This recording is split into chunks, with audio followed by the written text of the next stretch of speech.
اعوذ باللہ من الشیطان الرجیم، بسم اللہ الرحمن الرحیم۔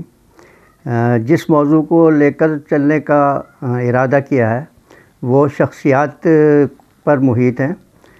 آج میں نے جس شخصیت کو منتخب کیا ہے وہ اکبر الہ آبادی ہیں، جو 1846 میں پیدا ہوئے اور 1921 میں ان کا انتقال ہوا۔ اس سے پہلے کہ میں ان کے بارے میں یا ان کی شخصیت کے بارے میں کوئی گفتگو کروں، میں یہ بتا دینا چاہتا ہوں کہ ادیب، شاعر، لکھاری، کالم نگار جو بھی ہوگا وہ اپنے دور کی عکاسی ضرور کرتا ہوا نظر آئے گا۔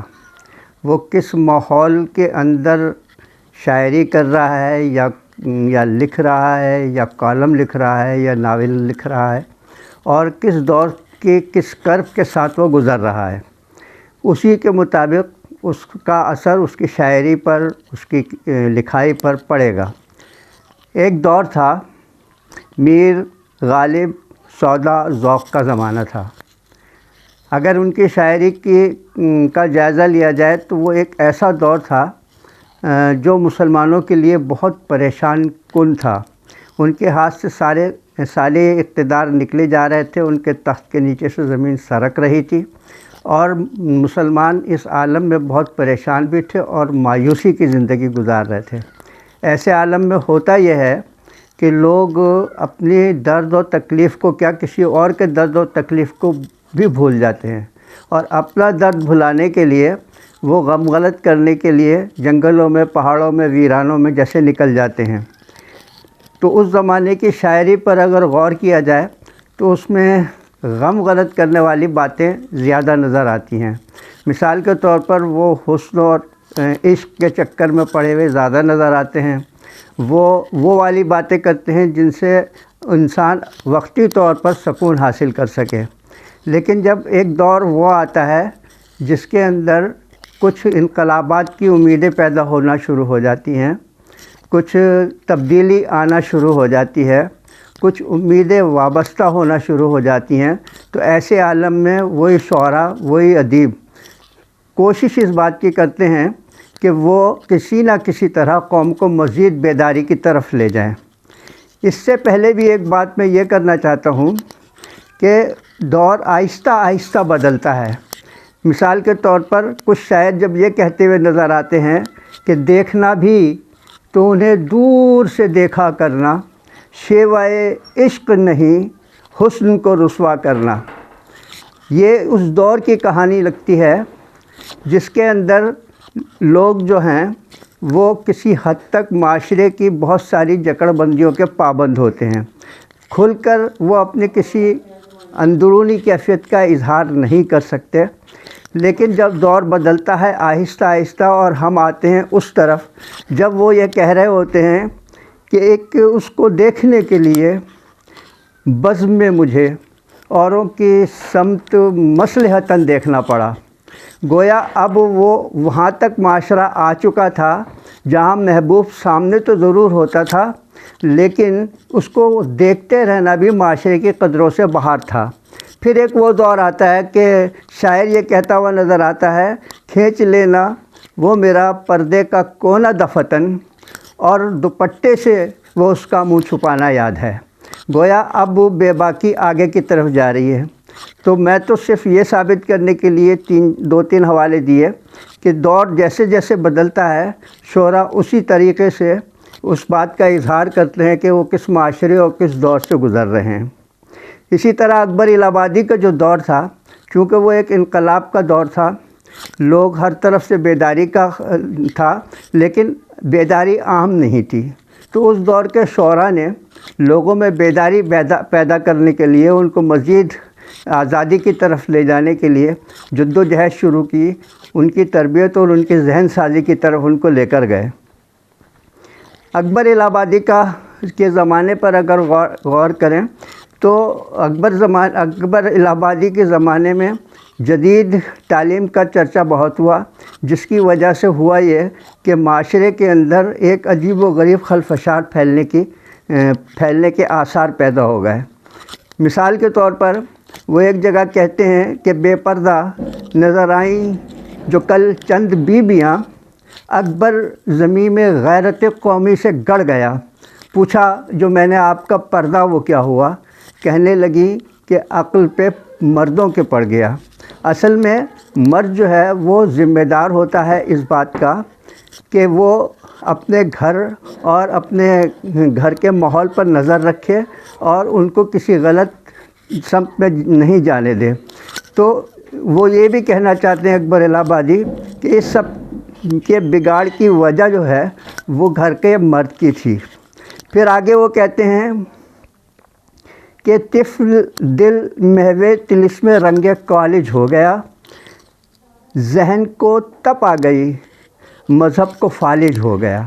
اس جدید تعلیم نے یہ اثر ڈالا کہ لوگ معاشرے سے اچھے خاصے بغاوت پر اتر آئے، اور اگر ہم اس دور پر نظر ڈالیں تو ہم نے دیکھا یہی ہے کہ زیادہ تر لڑکیاں اور لڑکے جو اس زمانے میں تعلیم حاصل کر رہے تھے وہ اصل میں معاشرے کے باغی ہو گئے تھے، ان جکڑ بندیوں کی پابندیوں کے باغی ہو گئے تھے۔ ایسے عالم میں جب وہ ایسی تعلیم کی طرف گئے جو ہمارے اسلاف کی کے طرز عمل سے ہٹ کر تھی، تو ان کے اندر بگاڑ زیادہ پیدا ہونا شروع ہوا۔ اسی چیز کو آگے لے جاتے ہوئے وہ کہتے ہیں کہ قابلیت تو بہت بڑھ گئی ماشاء اللہ، مگر افسوس یہی ہے کہ مسلمان نہ رہے۔ یعنی اس تعلیم نے جو مغربیت سے ہمارے اندر آئی تھی، لوگوں کے اندر قابلیت تو بہت بڑھائی، لیکن وہ قابلیت معاشرے کے مطابق نہیں تھی، وہاں معاشرتی آداب اور اوصاف کے مطابقت نہیں رکھتی تھی، جس کی وجہ سے ماحول جو ہے مسلسل بگڑتا چلا گیا۔ پھر ایک جگہ کہتے ہیں ہم ایسی سب کتابیں قابل ضبطی سمجھتے ہیں کہ جن کو پڑھ کے بیٹے باپ کو خپتی سمجھتے ہیں۔ یہ اس تعلیم کا اثر سے یہ ہوا کہ لوگ آداب بھول گئے، اقدار بھول گئے، اپنے بڑوں کا لحاظ بھول گئے، خیال بھول گئے، اور اپنے آپ کو بہت زیادہ قابل سمجھ کر وہ ان کا مذاق اڑانے لگے، یعنی اس تعلیم نے ان کو بگاڑ کی طرف تو وہ لے گئی لیکن ان تربیت کی طرف نہیں لے گئی۔ تو کیوں نہیں لے گئی اس کا بھی وہ اظہار کر رہے ہیں کہ طفل سے بو آئے کیا ماں باپ کے اتوار کی، طفل سے بو آئے کیا ماں باپ کے اتوار کی، دودھ تو ڈبے کا ہے تعلیم ہے سرکار کی۔ یعنی خواتین نے، ماؤں نے اپنی بچوں کو اپنا دودھ پلانے کی بجائے مصنوعی دودھ پلانا شروع کر دیا، اور تعلیم جو ہے وہ سرکار کی تھی ہی ایسی کہ جو ان کو بے راہبری کی طرف لے جائے۔ یہ سارے اشعار پڑھ کر یا سن کر یہ خیال پیدا ہوتا ہے کہ شاید اکبر الہ آبادی تعلیم اس زمانے کے تعلیم کے خلاف تھے۔ نہیں، ایسا نہیں تھا، بلکہ وہ ان کی خامیوں کو مسلسل بتا رہے تھے لوگوں کو تاکہ وہ اپنے آپ کو برائی سے روک سکیں۔ اس کی سب سے بڑی دلیل یہ ہے کہ اکبر کہتے ہیں کہ تم شوق سے کالج میں پڑھو، پارک میں پھولو، جائز ہے غباروں میں اوڑو، چرخ پہ جھولو، پر ایک سخن بندہ آج اس کا رہے یاد، اللہ کو اور اس کی حقیقت کو نہ بھولو۔ یہ اس بات کی دلیل ہے کہ وہ تعلیم کے خلاف نہیں تھے، بلکہ تعلیم سے جو نتائج سامنے آ رہے تھے وہ ان کے خلاف تھے، اور لوگوں کو احساس دلانا چاہتے تھے کہ تعلیم حاصل کرو، اپنی علم بڑھاؤ، لیکن اس کے ساتھ ساتھ جو ہے یہ بھی سمجھو کہ تم خود کون ہو۔ جب تک یہ نہیں سمجھو کہ تم خود کون ہو تو کوئی بھی تعلیم آپ کو کسی بھی طرف لے جا سکتی ہے۔ اکبر الہ آبادی 1886 میں جو ہے الہ آباد کے جج مقرر ہوئے۔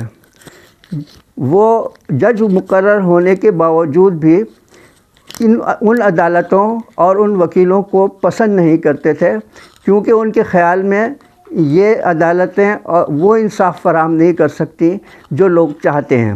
وہاں وکیل ہوتے ہیں اور وکیل آپ کی ترجمانی کرتے ہیں، اور جو زیادہ قابل وکیل ہوتا ہے وہ جیت جاتا ہے، خواہ آپ بے قصور ہوں خواہ آپ قصوروار ہوں۔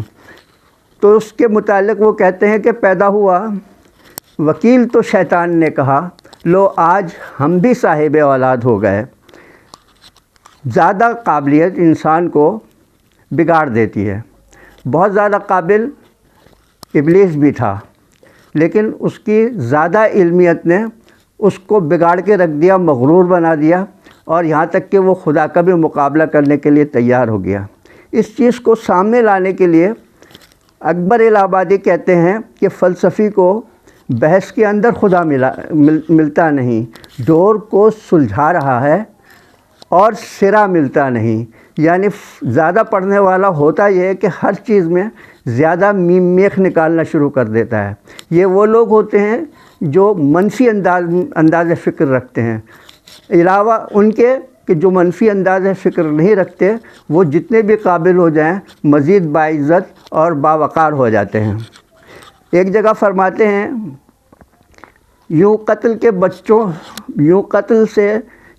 سے بچوں کے وہ بدنام نہ ہوتا، افسوس کہ فرعون کو کالج کی نہ سوجھی۔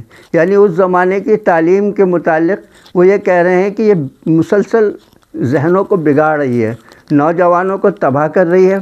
اگر یہ بات اس زمانے کے فرعون کو پتہ ہوتی تو وہ بچوں کو قتل کرنے کی بجائے کالجوں اور یونیورسٹیوں کے اندر بھیج دیتا، جس سے کم اس پر یہ الزام تو نہیں آتا کہ اس نے بچوں کو قتل کرایا۔ اکبر کے ایک خوبی یہ تھی کہ وہ خواہ عام محفل میں بیٹھے ہوئے ہوں اور گفتگو کر رہے ہوں، وہ ایسی لطیف بات کہہ جاتے تھے کہ محفل جو تھی کشتۂ زعفران بن کے رہ جاتی تھی۔ ایک مرتبہ وہ کسی دعوت میں شریک تھے تو ان کے سامنے ڈبل روٹی لائی گئی، تو وہ کہنے لگے کہ ڈبل روٹی کو دیکھ کے مسکرائے اور کہنے لگے کہ ایسا لگتا ہے کہ یہ انگریز کے کولے ہیں، بس ذرا زیادہ سیکھ گئے ہیں۔ اسی طرح وہ اشعار میں بھی بے پناہ مزاح کا پہلو سمیٹے ہوئے ہوتے تھے۔ وہ کہتے ہیں کہ باہم شب وصال غلط فہمیاں ہوئیں، مجھ کو پری کا شبہ ہوا ان کو بھوت کا۔ اگر آج کے ماحول میں ہم جائیں تو یہ بات بالکل حقیقی نظر آتی ہے۔ یعنی اس زمانے میں بھی یہی تھا کہ شادی بیاہ کے موقع پر بچیوں کو بہت زیادہ جو ہے وہ سجایا اور سنوارا جاتا تھا، اور آج تو حد ہو گئی ہے کہ صبح کے وقت بچے دیکھ کر یہ پوچھتے ہیں کہ جو کل دلہن آئی تھی وہ یہی ہے یا کوئی اور تھی۔ تو وہ اس پہلو کو اس انداز میں بیان کرتے ہیں۔ ایک جگہ فرماتے ہیں کہ جب کہتا ہوں مرتا ہوں میری جان میں تم پر، فرماتے ہیں مرتے ہو تو مر کیوں نہیں جاتے۔ اس پہلو کو دیکھیں آپ کتنی خوبصورتی سے انہوں نے نبھایا کہ ہم عام طور پر یہ کہتے ہیں کہ بھئی میری جان آپ پر نثار ہے، میں تو آپ سے بہت زیادہ محبت کرتا ہوں، میں تو آپ کی محبت میں مرا جا رہا ہوں۔ تو انہوں نے کہا بھئی یہ مرنے والے جھوٹے ہوتے ہیں، اگر واقعی مرنے والے ہوتے تو یہ مر چکے ہوتے۔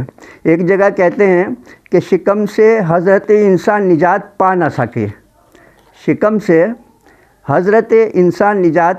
سکے، اب اپنے پیٹ میں ہیں، پہلے ماں کے پیٹ میں تھے۔ اسی طریقے سے ایک اور جگہ کہتے ہیں انہیں شوق عبادت بھی ہے اور گانے کی عادت بھی، نکلتی ہیں دعائیں ان کے منہ سے ٹھمریاں بن کر۔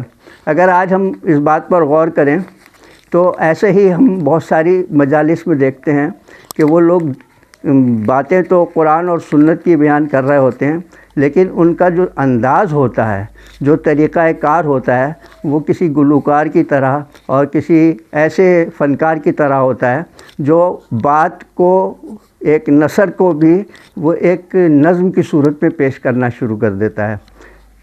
انشاءاللہ اگلی نشست میں کسی اور شاعر پر بات ہوگی۔ اللہ حافظ۔